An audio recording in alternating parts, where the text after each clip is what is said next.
Welcome back to my channel, and today we're going to talk about world building. World is a big thing in fantasy novels. Anyone who writes fantasy, be it high fantasy,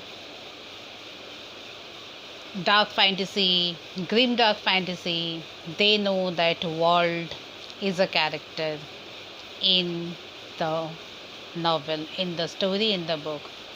So, like the way we build characters, we also build the world. And world building takes a lot of time for us. Though this novel, the book that I'm writing right now, started in a different way, and that's why the world Arcana came out in a different way. I started writing thinking that I wanted to write a cosmic horror. There is no denying the fact that I wanted to write a cosmic horror novel. I was reading H.P. Lovecraft at that time, and I was fascinated with the genre. And I wanted to write a cosmic horror. But as I kept writing, the story changed and it turned into a dark fantasy. A little grim dark, but it is a dark fantasy. I'll call it a dark fantasy epic. So, what happened? My story, when I started, I had in mind that I will write about 8 pirates, 1 woman, a big sea, and a sea monster, a sea god coming to life.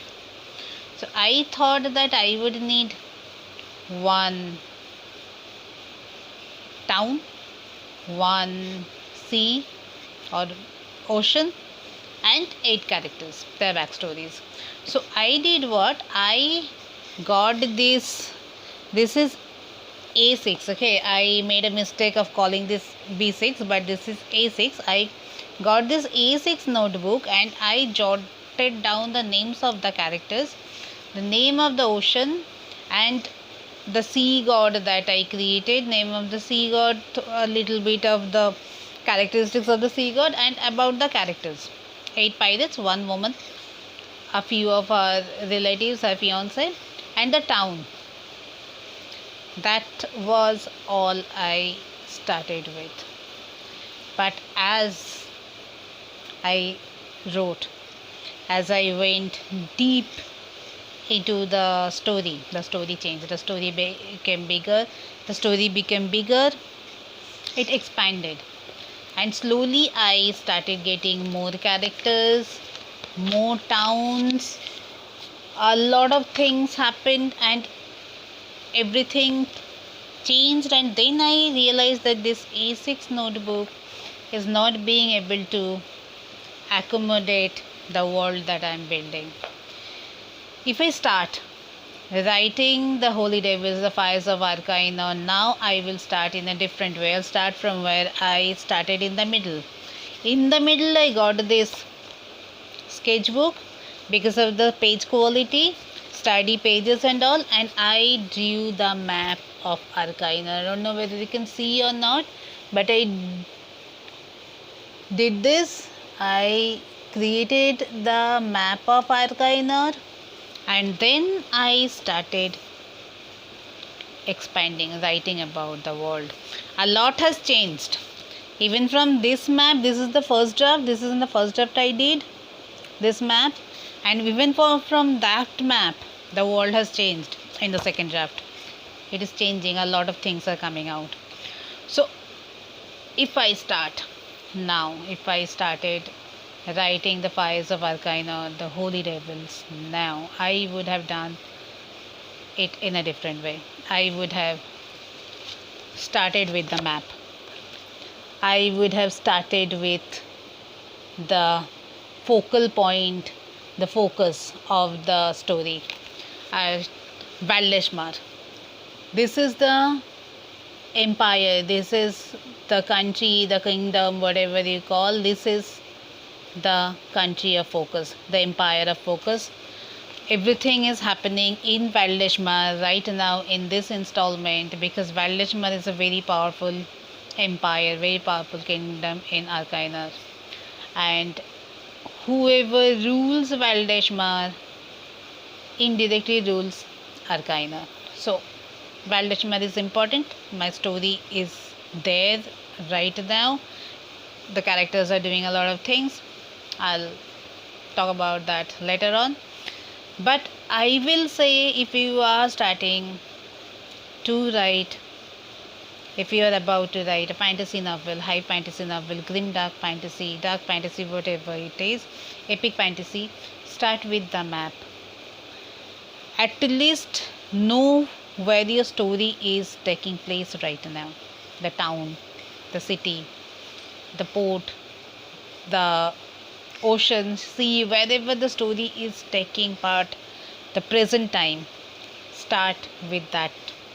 Don't invest a lot of time in understanding the entire world, because it is not possible to understand a lot about the entire world when you are getting started. It is practically not possible, because as you write you will see that new characters are coming out, new characters are coming, new characters are emerging, and they are coming from different places with different backstories, and then you will need those parts. Like, I created this, I created this forest. This is a very mystical, very mysterious forest that I created in the first draft. Now in the second draft I think I'm not going to need it, so maybe I will scratch it out, or maybe I will change it. Maybe I'll keep it, but I'll change it. I'll write something else. New kingdoms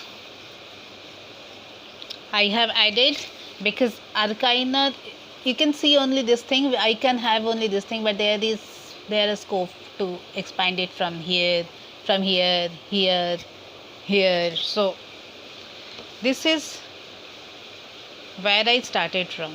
Not even where I started from. This is what I created in the middle of the novel.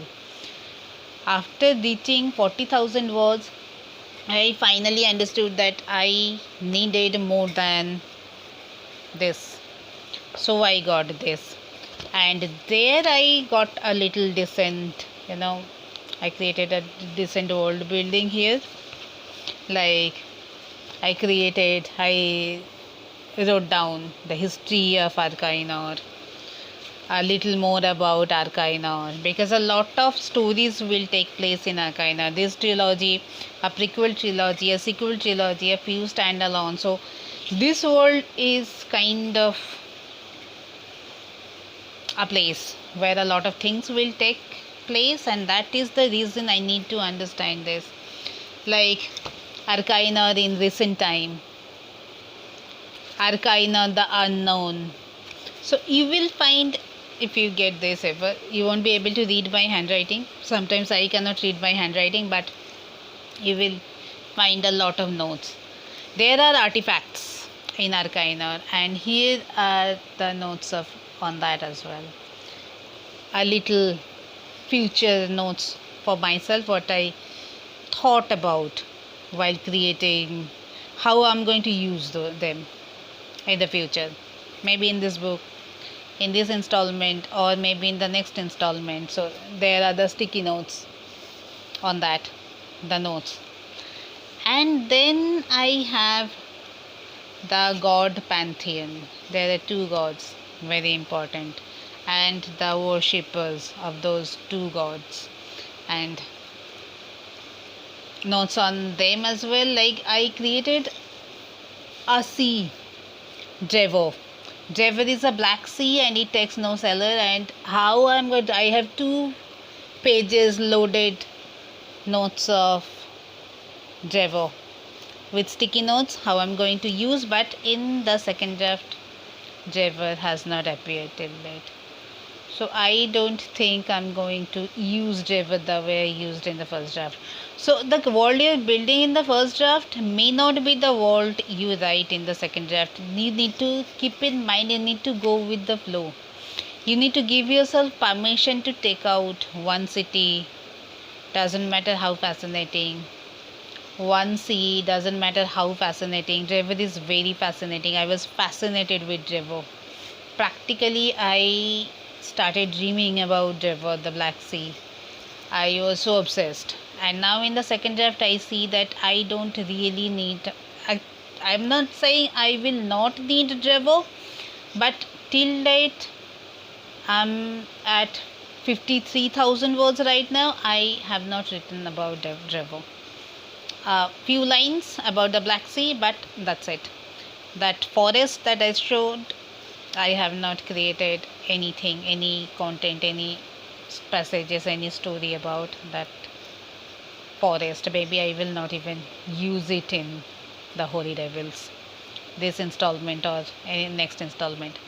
So start with the world, start with the world building, start with the place where your characters are right now. But be flexible. Always be flexible to change, to scratch something out, to add something. And usually my world is like always the inside landscape of the characters. So characters are very important in my stories. My stories are character driven. If you take out a character, the story will stagnate, stall. The world is important, but characters are more important. So their inner landscapes are also very significant for me. So I write the psychological aspects of the character. And after starting the second draft, I realized that I need something else, another thing. And then I got this thick notebook because I plan to write everything. I plan to accommodate the entire trilogy, the Fires of Arcana trilogy in this. And here I am writing, I started with Arcana and its gods. Rightfully so, means they deserve pages after pages notes for me to understand. I don't put everything that I write here in my book. I need to understand their way of dealing so that I can write the stories, how they're working, how they're.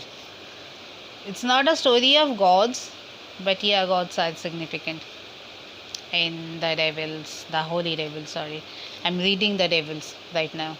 So the devils came out. The devils by Joe Abercrombie. So the holy devils has got a lot of layers. None of the characters are white. You won't find good versus evil here. This is plotting, world building. Plotting novel. World building is in a way novel plotting for me, because the world is a character. When you are expanding the world, you are actually plotting a part of your novel.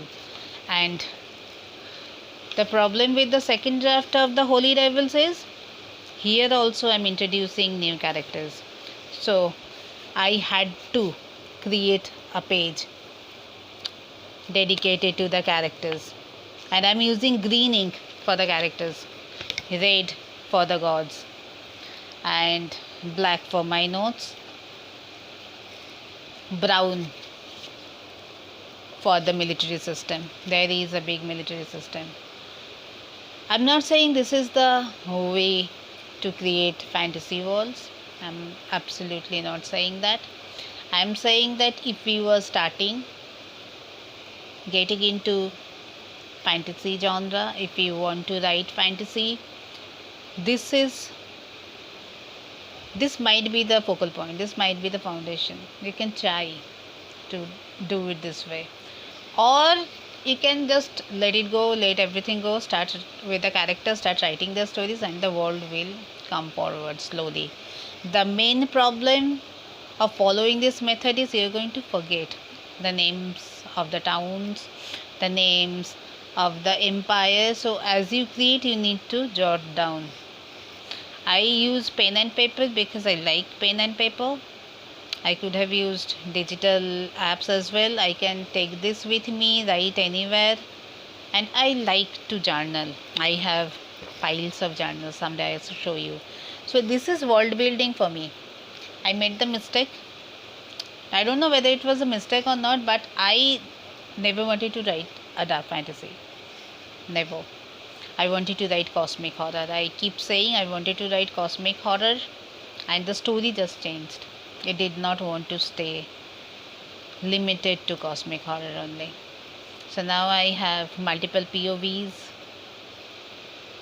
oceans, seas, rivers, towns, empires, hidden empires. A lot is going on in my book. So I will come up with another video on world building, because world building is vast.